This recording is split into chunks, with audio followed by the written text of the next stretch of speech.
Start your career at KSG Institutions and JK College of Nursing and Paramedical. 15 UG programs, 6 PG programs, 7 research programs, nursing, catering, BSc 4-year nursing course, Bachelor of Physiotherapy 4.5 years course, no donation, no capitation. Join KSG Institutions, Singanallur, Coimbatore. First நான் எப்போ அவர் ஓபிஎஸ்னு ஒப்புக்கு சப்பானின்னு பேர் கொடுப்பேன். அதான் அவருக்கு expansion of OPS. அவர் first இவங்களுக்கெல்லாம் அரசியல் அறிவு என்ன இருக்குதுன்னு சொன்னான்னா, இவங்கெல்லாம் ஒரு ஏஜெண்ட்டை வச்சு அந்த ஏஜெண்ட்டை வச்சு அமித்ஷா பையனோடு பேசி அப்படி தான் இவங்க அரசியல் பண்ணுறது. அவங்களோட ஒரே ஒரு குறிக்கோள் பிஜேபி இது என்னென்னா, இந்த அதிமுகவை எப்படி சின்ன பின்னமாக்கி அந்த கட்சியோட தட் இஸ் ஆதரவாளர்கள் அந்த ஒர்க்கர்ஸ்லாம் அவங்களுக்கு சப்போர்ட் பண்ணுறோன்னு எதிர்பார்க்குறாங்க. அட்லீஸ்ட் ஒரு சென்சிபிளாக ஒரு டிசிஷன் எடுத்திருக்காருன்னா, இந்த மாதிரி பிஜேபியோட நான் I will not have anything to do with பிஜேபின்னா இது ஒரு நல்ல முடிவு, அவருக்கே நல்லது நடக்கும். இப்போ கீழடிக்கு இவ்வளோ பேர் கத்திட்டு இருக்காங்க, இவ்வளோ பேர் சொல்லிட்டு இருக்காங்க, அந்த வேண்டிய சப்போர்ட் கொடுக்குறாங்களா ஃபைனான்ஷியல் சப்போர்ட் அந்த ஆராய்ச்சிக்கு கிடையாது. அப்போ நிஜமாவே அவருக்கு தமிழ் மேலே பட்டுருக்குன்னா இதெல்லாம் சும்மா ட்ராமா. இதெல்லாம் இந்த 2026 எலெக்ஷனுக்காக. இது நான் சொல்லல, இது அவங்க கட்சியில் இருக்க உமா பாரதியே சொன்னாங்க. இவர் பிரைம் மினிஸ்டர் வந்தானே இந்தியாவே சர்வநாசனம் ஆயிடும்ட்டு. அன்னைக்கு யாரும் நம்பல. ஆனால் இன்னைக்கு உண்மையான இது அதுதான்.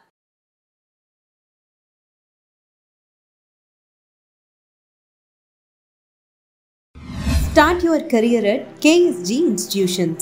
Well infrastructure, 15 UG programs, 6 PG programs, 7 research programs, industry-based courses, nursing, catering, well-equipped laboratory, sports, yoga, NCC, NSS, many extracurricular activities.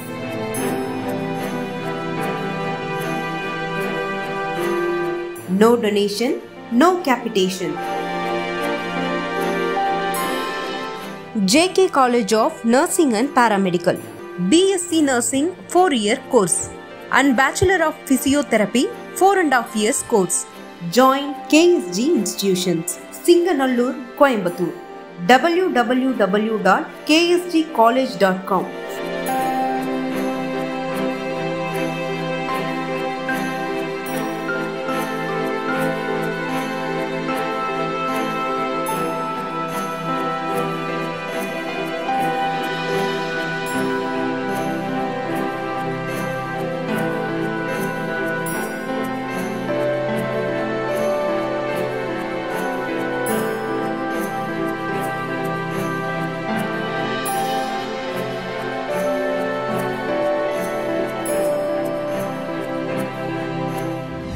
பிரதமர் மோடி அவர்கள் இப்போ திரும்ப தமிழகத்துக்கு வந்துட்டு போனார். நிறைய கோவில்களுக்கு போனார். அதுக்கப்புறமா திருவாசகம் இளையராஜா அவர்கள்லாம் பாடி காமிச்சா அந்த ஒரு நிகழ்ச்சியெலாம் பெருசாக நடந்துச்சு. எப்போவுமே ஓபிஎஸ்ஸை ஒரு நிமிஷமாவது பார்த்து பேசிட்டு போகிறவர், இல்லைன்னா ஒரு பொக்கையாவது வாங்குறவர். இந்த தடவை ஓபிஎஸ்ஸை பார்க்குறதுக்கு வாய்ப்பே கொடுக்கல. அந்த மாதிரி ஒரு சூழ்நிலை ஆயிருக்கு. என்னடா ஓபிஎஸ்ஸை பிஜேபி இக்னோர் பண்ணுறாங்களா அப்படின்னு யோசிச்சுட்டு இருக்கிறப்பவே இன்னைக்கு ஓபிஎஸ் நான் இவங்களோட இந்த என்டிஏ இந்த கூட்டணியிலேருந்து நான் வெளியே வந்துடுறேன் அப்படின்ட்டு அவரே அனௌன்ஸ் பண்ணியிருக்காரு. இவரோட அடுத்த கட்ட நகர்வு என்னவா இருக்க கூடுது? ஃபஸ்ட்டு நான் எப்போ அவர் ஓபிஎஸ்னு ஒப்புக்கு சப்பானின்னு பேர் கொடுப்பேன். அதான் அவருக்கு எக்ஸ்பேன்ஷன் ஆஃப் ஓபிஎஸ். அவர் ஃபஸ்ட்டு இவங்களுக்கெல்லாம் அரசியல் அறிவு என்ன இருக்குதுன்னு சொன்னான்னா, இவங்கெல்லாம் ஒரு ஏஜெண்ட்டை வச்சு அந்த ஏஜெண்ட்டை வச்சு அமித்ஷா பையனோடு பேசி அப்படி தான் இவங்க அரசியல் பண்ணுறது. இவங்களுக்கு டெஃபினட்டாக யாருக்குமே டைரக்ட் கான்டாக்ட் கிடையாது. மோடியோடையோ இல்லாட்டி யாரோடையுமே கிடையாது. எவனோ ஒருத்தங்க சொல்லுவான் எனக்கு அமித்ஷா பையன் நல்லா தெரியும்னு சொல்லிட்டு இவங்க பண்ணுற அரசியல்லாம் எனக்கும் தெரியும், நான் பார்த்துருக்கேன் நிறையா. ஓகே, அவரோட அரசியல் வாழ்க்கையை அவராகவே கற்றுக்கிட்டார். ஃபஸ்ட்டு இந்த அரசியல்வாதிகளுக்கு எல்லாத்துக்கும் பதவியில் இருக்கும்போது திமிர்த்தனவற்றில் இருப்பாங்க. நான் இதை ஒரு பேக் இன்சிடென்ட் சொல்கிறேன். 2016 ஜெயலலிதா அவர்கள் இறந்த உடனே I think it was January or February, இல்லை ஃபெப்ரவரி 1 நினைக்கல, ஜான்வரி 31 ஆஃப் 2017 நான் வந்து இது நாகர்கோவில் ஒரு கல்யாணம் அட்டென்ட் பண்ணி திருப்பி வந்துட்டு இருந்தேன். தட் இஸ் இந்த பிஜேபி கேசவ விநாயகம் தான் எங்கள் காரில் வந்துட்டு இருந்தார். இன்னொருத்தரும் பிஜேபி கார் தான், அவங்க காரில் தான் நான் ட்ராவல் பண்ணிட்டு இருந்தேன். அப்போ வந்து நான் யதார்த்தமாக சொன்னேன், இந்த மாதிரி ஓபிஎஸோட முதல் மந்திரி பதவி காலியாக போகுது, வந்து சசிகலா வந்து இது எடுத்துட்டு தான் வந்து சிஎம் ஆக போகிறான்னு சொல்லி சொன்னேன். அப்போ அவர் சொன்னார், இல்லை மோடிக்கு வந்து ஓபிஎஸ் ரொம்ப பிடிக்கும், ஏன்னா இவரும் ஒரு டீ கடைக்காரரு, அவரும் ஒரு அதை சொல்லலை, நான் சொல்கிறேன், இது இவரும் ஒரு டீ கடைக்காரரு, அவரும் ஒரு டீ கடைக்காரரு, ஸோ அதெல்லாம் ரொம்ப பிடிக்கும் அவரை. அப்போ நான் சொன்னேன், மோடிக்கு எவ்வளோ தான் அவரை பிடிச்சாலும் பிடிக்காட்டியும் இது டெஃபினட்டாக அவரோட பதவி இன்னொரு ஃபியூ டேஸில் கலந்துடும்னு சொன்னேன். That was I think it was February 1st or 2nd 3rd அந்த தேதிக்குள்ளாரு. அதுக்கப்புறம் 2 நாளில் வந்து உடனே நியூஸ் வந்துச்சு, இந்த மாதிரி சசிகலா எம்எல்ஏ அவர்களை எல்லாம் கூப்பிட்டு மீட்டிங் போட்டு அவங்கள தான் சிஎம்மான்னு சொல்லிட்டு தேர்ந்தெடுக்குதுன்னு சொல்லிட்டு ஒரு இது. ஐ think it was a Saturday, I think 4th or 5th February 2017. அப்போ வந்து ஊடகங்கள்லாம் நான் இதை சொல்லும் போது ஒரு சிலருக்கு யாருமே நம்பலை. இல்லை நீங்கள் வந்து அதெல்லாம் கரெக்ட் கிடையாது, டெஃபினட்டாக ஓபிஎஸ் வந்து மோடி வந்து எக்காரணத்தை கொண்டு கழட்டி விட மாட்டாருன்னு சொல்லிட்டு சொன்ன ஒரு கதை. இது வந்து யாரும் கிடையாது, Kesava Vinayagam of BJP. Okay, கடைசியில் நான் சொல்லவே வேண்டாம், உங்களுக்கே தெரியும் சசிகலா எப்படி சிஎம் ஆக ட்ரை பண்ணி அதுவும் புஷ் ஆச்சு. இதுவுமே அரசியல்வாதிகளோ இல்லாட்டி இந்த சினிமாக்காரங்களோ யாருமே சொல்லலை. நான் ஒருத்தி தான் இப்போ கொடுக்குறேன் வேணா ஒரு பைட், தட் இஸ் இந்தியா டுடேல நான் ஒருத்தி தான், தட் இஸ் நாளைக்கு அவள் சிஎம் ஆகிறேன்னு சொல்லி போட்டிருந்தாங்க, ஏற்பாடுகள் எல்லாம் செய்திருந்தார்கள், லைக் சென்டினரி யூனிவர்சிட்டி. இதில் நான் ஒருத்தி தான் தைரியமாக சொன்னேன், அந்த பொம்பளை வந்து சிஎம் ஆகாது, அது வந்து ஜெயிலுக்கு போய் களியை தான் திங்கும் அது வந்துட்டு சொல்லிட்டு ஓப்பனாகவே பேசினேன். அப்போவுமே யாருமே பேசல. அதுக்கப்புறம் அன்றைக்கு போச்சு வந்தது, அதுக்கப்புறம் எல்லாத்துக்குமே தெரியும் இந்த தீர்ப்பு வந்துச்சு. தீர்ப்புக்கு அப்புறம் இபிஎஸ் வந்து நம்ம தேர்ந்தெடுத்துச்சு. அப்போ இவருக்கு மோடி நிஜமாவே ஓபிஎஸ்க்கு ஒரு சப்போர்ட்டரா இருந்தனா அந்த காலகட்டத்திலே இவரையே சிஎம் ஆக்கியிருக்கலாம்ல, செஞ்சாங்களா? அப்போ வந்து ஏதோ பணம் பலம் அண்ட் ஏதோ ஒரு பலம் தான் வேலை செய்யுது. யாருமே நல்லவங்களையோ நான் வந்து ஓபிஎஸ் நல்லவர்னு நான் சொல்லலை, பட் ஐம் சேயிங் இவங்க வந்து அவ்வளோ கான்ஃபிடென்ட்டாக இருந்தாங்க, தட் இஸ் மோடி எங்களை கைவிட மாட்டார். அப்போ வந்து இவங்களுக்குலாம் அரசியல் அனுபவமோ இல்லாட்டி அறிவு அவ்வளோதான் இருக்குது. ஓகே, டேர்ன் பேக் இதெல்லாம். அதுக்கப்புறம் அவர் டெப்யூட்டி சிஎம் ஆக்குனாங்க. ஒரு சிஎம்மாக இருந்துட்டு டெப்யூட்டி சிஎம் ஆகிறதே ஒரு கேவலம். இன்க்ளூடிங் இந்த மகாராஷ்டிராவில் இந்த ஃபட்னவிஸ் வந்து ஒரு சிஎம்மாக இருந்துட்டு அதுக்கப்புறம் ஒரு டெப்யூட்டி சிஎம் ஆகுது, இதை விட கேவலம் வேறு எதுவுமே கிடையாது. மனுஷனுக்கு தன்மானம்ன்ட்டு ஒன்று இருக்கணும். எல்லாமே பதவி கிடையாது, எல்லாமே இந்த பதவியால் நம்ம வந்து இந்த என்ன சொல்கிறது, நிறைய பேருக்கு இந்த பதவி வந்துட்டு இந்த தலகணத்துக்கு they forget what is happening. அப்போ வந்து இதே உதாரணம் தான் ஓபிஎஸ். இப்போ வந்து ஓபிஎஸ் இவ்வளோ பிரச்சனை வாழ்க்கை எனக்கும் அவங்க கட்சியில் இருக்க ஒரு சிலர் என்னை மீட் பண்ணுவாங்க. நான் ரிப்பீட்டடாக சொல்வேன், நீங்கள் எதிர்பார்க்காதீங்க, பிஜேபிக்காரங்க உங்களுக்கு சப்போர்ட் பண்ணுவாங்க, உங்களை ஹெல்ப் பண்ணுவாங்க, நீங்கள் எதிர்பார்க்காதீங்க. அவங்களோட ஒரே ஒரு குறிக்கோள் பிஜேபி இது என்னென்னா, இந்த அதிமுகவை எப்படி சின்ன பின்னமாக்கி அந்த கட்சியோட தட் இஸ் ஆதரவாளர்கள் அந்த ஒர்க்கர்ஸ்லாம் அவங்களுக்கு சப்போர்ட் பண்ணுறோன்னு எதிர்பார்க்குறாங்க. அதே ஒரு முட்டாள்தனமான ஒரு எதிர்பார்ப்பு. ஏன்னா யாருமே முக்கால்வாசி பேர் தமிழ்நாட்டில் பொறுத்தவரையிலும் பிஜேபினா ஒரு தகாத கட்சி, இல்லாட்டி அன்டச்சபிள். இப்போ பிஜேபி வச்சு யார் அலைன் போனாலும் நீங்கள் நம்மளே பார்க்கலாம், அந்த ஹோல் ஆஃப் இந்தியா எப்படி அந்தந்த கட்சிங்க வந்து நாசனம் ஆயிடுச்சு, சர்வநாசனம் ஆயிடுச்சு. பிஜேபியோட அலைன்ஸ் போட்டு அந்த தலைவர்களோட தலையெழுத்தெல்லாம் புஷ்வான் ஆயிடுச்சு. அப்போ வந்து இந்த ஓபிஎஸ்க்கு அந்த ஒரு அறிவே இல்லையே, இவங்களோட மறுபடியும் போயிட்டு ஒரு அசிங்கப்படுத்துறாங்கன்னா நம்ம ஓடக்கூடாது. அரசியலில் ஒரு தன்மானம் இருக்கணும், இல்லை வாழ்க்கையிலேயே ஃபஸ்ட் அரசியலை வச்சுக்க. மனுஷனுக்கு வாழ்க்கையில் ஒரு தன்மானம் இருக்கணும். மக்களுக்காக சேவை பண்ண வரனால எப்படினாலும் சேவை பண்ணலாம். அப்போ வந்து இந்த ஓபிஎஸ் நான் 100 தடவை சொல்லியிருக்கிறேன், உங்களை அவங்க கால்வாரி விடுவாங்கன்னா நம்பினாங்களா? இல்லை. இப்போ இவ்வளோ அசிங்கப்படுத்தினாங்களே, நீங்கள் ரைட்டோ ராங்கோ, உங்களுக்கு அந்த தகுதி இருக்குதோ இல்லையோ, you were a CM and you were a deputy CM. அந்த பேசிக் மரியாதை அவனுங்க கொடுக்குறாங்களா? அவங்களுக்கு காரியம் இருந்தால் அவங்கள கூப்பிட்டு வைக்கிறாங்க, காரியம் இல்லாட்டி உங்களுக்கு திரும்பி கூட பார்க்கல. அந்த மாதிரி ஒரு அரசியல்வாதிகளோட நம்ம போய் அரசியல் போய் பண்ணணும்னு நினச்சாலே அது ஒரு பைத்தியக்காரத்தனம். இட்ஸ் ரியலி பைத்தியக்காரத்தனம். ஓகே, அப்போ வந்து ஓபிஎஸ்க்கு அந்த ஒரு அறிவே இல்லை.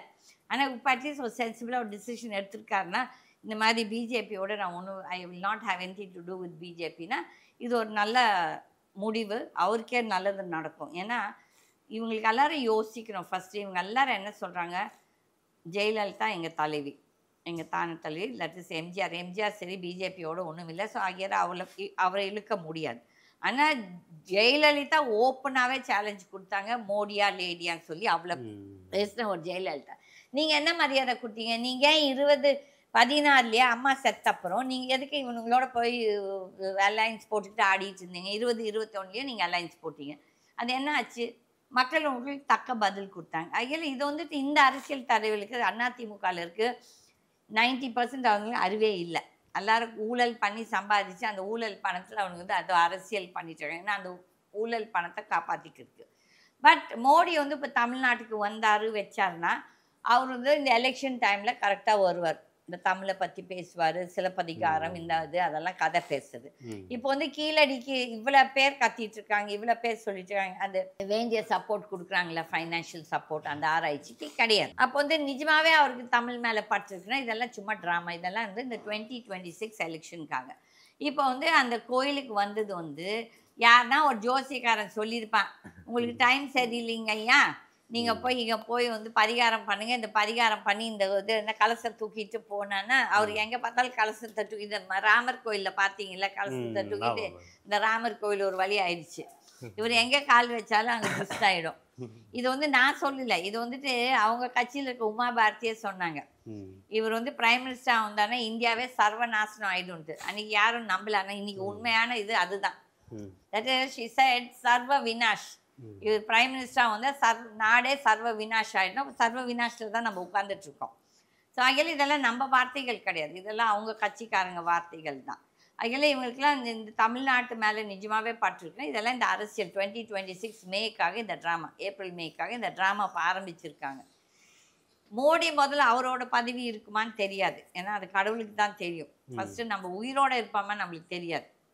இப்போது நான் நிறைய தடவை இந்த ஒவ்வொரு பேச்சில் நல்லா கேட்கும்போது இந்த அலையன்ஸை பற்றி நீங்கள் என்ன நினைக்கிறீங்க மேடம் கேட்குறாங்க. என்ன அறியாமே நான் வார்த்தை சொல்கிறது என்னென்னா எவ்வளோ பேர் அன்றைக்கி உயிரோடு இருப்பாங்கன்னு பார்க்கலான்னு சொல்கிறேன். இது வந்து நான் பிளான் பண்ணி பேசலை, என் மனசில் பட்டது நான் தப்புன்னு சொல்கிறேன். அப்போ வந்து நம்மளுக்கு தெரியாது நாளைக்கு காலையில் நம்ம உயிரோடு இருப்பாமான்னு சொல்லி. அதுக்குள்ளார 1000 கணக்கு போடுவோம். நாளைக்கு காலையில் நம்ம போய் ரோல்ஸ் ராய்ஸ் காரை வாங்கி இந்த ஷிப்பில் இருக்க இந்த பணத்தை எடுத்து இந்த நகையை வாங்கினா 1000 கணக்கு போடுவோம்.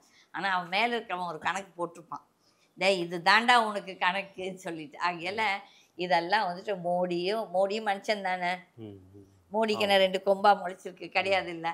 ஸோ ஆகையால் இந்த மாற்றங்கள் வந்து we have to wait and see. Okay, நான் வந்துட்டு இந்த அலையன்சஸ் எல்லாம் இதே அலையன்சஸ் இருக்குமானா கண்டிப்பாக இருக்காது. ஒன்றும் இல்லை. இப்போ இப்போ இந்த சண்டேவே மோடி அங்கே வந்திருந்தப்போ திருமாவளவன் போயிருக்காங்க. அது ரொம்பவே பெருசா பேசுனாங்க. இல்ல எதுக்கு போயிருக்கேன் நான் இதை முதல்ல ஹிண்ட் அடிச்சுட்டு இருக்கேன். திருமா வந்து எந்த நேரமும் இங்க பல்ட்டி அடிப்பேன். ஏன்னா இவனுக்கு வந்து இவங்களோட ஆட்டிடியூட், பிஜேபியோட ஆட்டிடியூட்னா எப்பவுமே எல்லாத்தையும் மிரட்டி தான் அலையன்ஸ் போடுறது. ஓகே, அப்போ வந்து இவனோட ஏதோ ஒரு அலிகேஷனோ இல்லாட்டி ஏதோ ஒரு ஊழலோ ஏதோ ஒரு தப்பு இவங்க கையில் இருக்கும். அப்போ வந்து அதுக்கு அவங்க வந்து பலிக்கடாயிடுறாங்க. வந்து இப்போ ஒன்றும் இல்லை, எனக்கே வந்து இப்போ வந்துட்டு certain things are happening, false cases என் மேலே போட்டுருக்காங்க. ஏன்னா நான் வந்து பேட்டி கொடுக்குறேன்னு சொல்லி நான் என் மனசில் படுறது, என் கடவுள் என்ன சொல்கிறாருன்னா, எங்கே தப்பு நடக்குதோ நீ பேசு கீதா, பேசாமல் இருக்காது. எனக்கு இந்த பேட்டிகளால் நான் 5 ரூபாய் சம்பாதிக்க போகிறேன்னா இல்லாட்டி 5 ரூபாய் எனக்கு வரப்போதா அவங்க எந்த ஊடகத்தில் இருந்தோ இல்லாட்டி இதால் என் பொழப்பு நடக்குதா, ரெண்டும் கிடையாது. இன்ஃபேக்ட் என் பிஸ்னஸ் என் வேலை எல்லாமே கெடுது இந்த தேவையில்லாத. பட் நான் யாருக்காக இது பேசுகிறேன், இந்த மக்கள் மாறணும், இந்த மக்களுக்கு நல்லது நடக்கணும், டெவலப்மெண்ட் நடக்கணும், இதுக்காக தான் நான் பேசுகிறேன். இது வந்துட்டு நாளைக்கு இந்த மக்கள் வந்து நம்மள யாருமே வந்து ஒரு பெரிய பத்மாவோட எதுவும் கொடுக்க போகல, எனக்கு தேவையும் இல்லை. பட் நம்ம நாட்டு மக்கள் நல்லா இருக்கணும், நாடு நல்ல சிறப்பாக இருக்கணும்னு சொல்லி தான் இவ்வளவும் நம்ம பேசுகிறோம். மற்றவங்கன்னா அவங்களுக்கு இருக்கலாம், தட் இஸ் இதால் சம்பாதிக்கணும் இல்லாட்டி அரசியலில் வச்சு சம்பாதிக்கணும், நிறைய லீடர்ஸ்க்கு இருக்குது. எனக்கு அந்த தேவை கிடையாது. நான் பேசுகிறேன்னா இது வந்து எனக்கு கடவுள் எனக்கு ஒரு உத்தரவு கொடுத்துருக்குது, நீ பேசியே தீரணும், உனக்கு என்ன கஷ்டம் வந்தாலும் நீ பேசு, எங்கே தப்பு நடந்தாலும் நீ எதிர்த்து பேசுன்னு தான் சொல்கிறேன். அதான் நான் தைரியமாக பேசுகிறேன். யார் யார் என்ன பண்ணணுமா, தப்பான எஃப்ஐஆர் போடணுமோ போட்டுட்டு போங்க, அதை பற்றி எனக்கு ஒரு பிரச்சனையும் கிடையாது. இப்போ ஓபிஎஸ் இவங்களோட சைட்லேருந்து வந்துட்டார், பிஜேபி சைட்லேருந்து. அடுத்த கட்ட நகர்வு எதை நோக்கி வந்து இருக்கும்? விஜய் சைடு போகிறதுக்கு பிளான் பண்ணிட்டு இருக்காருன்ட்டு சொல்கிறாங்க. பட் அவங்க சைடு இருந்து இவருக்கு ரெஸ்பான்ஸும் பெருசாக பண்ண மாட்டாங்களாம். அதுவும் இல்லைன்னா கடைசியில் டிஎம்கே சைடே போய் வந்து நின்றுவாரோ? ஏன்னா ஸ்டாலின் சைடு எப்போவுமே இணக்கமாக இருக்கிறவர். இல்லை இது முதல்ல ஒரு இது இருந்துச்சு டிஎம்கேவோட. அவர் வந்துட்டு எனக்கு இந்த மாதிரி நல்ல இது போஸ்ட் கொடுத்தா அது உண்மையாக நடந்தது தான். நீங்களும் பார்த்துருப்பீங்க அந்த ஒரு ஐபிஎல் மேட்ச் நடந்தப்போ ஓபிஎஸ் அங்கே செப்பாக்கில் போய் பார்த்தது நீங்கள் எல்லாமே வெளியே வந்துச்சு அந்த ஃபோட்டோஸு. ஸோ அதில் இந்த அரசியல் இப்போ பாருங்க, அன்வர் ராஜா போயிருக்காரு, இவர் போக மாட்டேன். இவங்களுக்கெல்லாம் அந்த பார்த்து சொல்ல கொள்ள அடித்த காசை நம்ம எப்படி காப்பாற்றணும்னு சொல்லி. பட் வந்துட்டு ஓபிஎஸ்க்காக விஜய் வந்து சேர்வானா, ஓபிஎஸ்க்கு என்ன 10 லட்சம் இல்லாட்டி 20 லட்சம் மக்கள் இவர் திரண்டு வரப்பாருன்னா கிடையாது.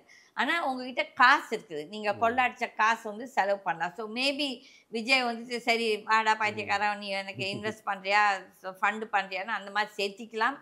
சேர்க்க மாட்டான்னு சொல்றதுக்கு இல்லைன்னா இன்றைக்கு வந்து பணம் இந்த சொல்லுவாங்க சத்த பணம் கூட பணத்தை பார்த்தோன்னா ஆண் வாயை திறக்கும்னு சொல்லி. ஆகையில யாருக்கு கொள்கைகள் இருக்குதுன்னா எங்கள் மாதிரி ஆள்கள் நாங்கள் கொள்கைன்னு சொல்லி பேசிட்டு நாங்கள் சீரழிகிறோம், அவ்வளோதான். தவிர்த்துட்டு வந்துட்டு அதை பற்றி எங்களுக்கு கவலை இல்லை, நம்ம கொள்கையில் நம்ம போயிட்டுருக்கலாம். இது பட் வந்து இல்லாட்டி ஓபிஎஸ் சென்சிபிளாக இருந்தா, நிஜமாகவே அவங்க தலைவி மேலே மரியாதை இருந்தான்னா கம்முனு இருக்கட்டும், அரசியலே வேண்டாம். நீங்கள் மக்களுக்கு தானே சேவை பண்ணணுன்ட்டு வரீங்க, அந்த சேவை சும்மா வீட்டில் உட்காந்து கூட பண்ணலாம்ல, எவ்வளோ பேருக்கு உதவி செய்யலாமில்ல. நீங்கள் செய்வீங்களா? அந்த ஆளுக்கு ஒரு ஃபோன் அடித்தாலே ஃபோன் எடுக்கிறதுக்கு வக்கில்லை. சாரி டு சே, இதெல்லாம் நம்ம சொல்லணும் மக்கள்கிட்ட. ஒரு பிஏ சொல்லி ஒருத்தர் பிஏ கிடையாது, இந்த வாட்ச்மேனோ எவனோ ஒருத்தருக்கு தான் ஃபோன், இவரோட ஃபோனு. அவன் என்ன சொல்லுவான், எங்கள் தலைவர் வெளியே போயிருக்காரு, வெளியூர் போயிருக்காரு, இப்படி அவன் வந்து ஃபோன் பதிலே ஒழுக்கமாக கொடுக்க மாட்டான். அப்போ அந்த ஒரு சிஎம்மாக இருந்த ஒரு மனுஷனுக்கு ஒரு ப்ராப்பர் பிஏ, ஒரு அசிஸ்டண்ட்டு ஒருத்தர் வந்து பதில் கொடுக்கணும். இப்போ எனக்கு நீங்கள் ஃபோன் பண்ணிங்கன்னா நான் எடுக்காட்டியும் என்னோடய அசிஸ்டண்ட் பேசுவாங்க, அம்மா இங்கே இருக்காங்க, அம்மா இங்கே இல்லைன்னு சொல்லி ஏதோ ஒன்று சொல்லுவாங்க. அப்போ அந்த ஒரு பிளானிங்கே இல்லாத ஒரு மனிதர்கள் இவங்க என்ன மக்களை சந்தித்து எந்த மக்களுக்கு இவங்க நல்லது செய்வாங்க? செய்ய மாட்டாங்க, எதிர்பார்க்காது. இவர் வந்து விஜயோடையும் சேரலாம், திமுகலையும் சேரலாம். இது வந்துட்டு அவங்களோட அன்றைக்கு என்ன அவங்களுக்கு அவங்க பணத்தை காப்பாற்றிக்கிறது எது கரெக்டாக இருக்குதோ அதுக்கு போவாங்க. ஓகே, அது கட் பண்ணிடுறேன்.